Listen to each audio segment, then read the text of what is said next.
Nëse ke ndërmend të futësh një makinë të përdorur dhe ta zhdoganosh në Shqipëri, shikoje pak këtë video deri në fund sepse kjo është për ty. Ma merr mendja, nuk e ke parë lajmin e fundit që qeveria ka ndryshuar rregullat e zhdoganimit. Nga viti tjetër ti nuk mund të shkosh më te dogana dhe ti thuash këtë makinë kam bler okazion thojnë za 500 euro.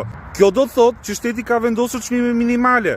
Dhe nga këto shifra nuk zbret më askush, sado larg e ke gjetur ti makinën. Sot në Tiranë që ka njiftoti pa parë, shumë i hidhet, sa ka filluar faktikisht, po nuk mund të rria dot pa e bërë të video sepse është një video që intereson shumica shqiptarëve që sillin makina në Shqipëri. Për shembull, një makinë me motor deri në 1.4 kubik tani nuk mund të zhdoganohet për më pak se 162.000 lekë.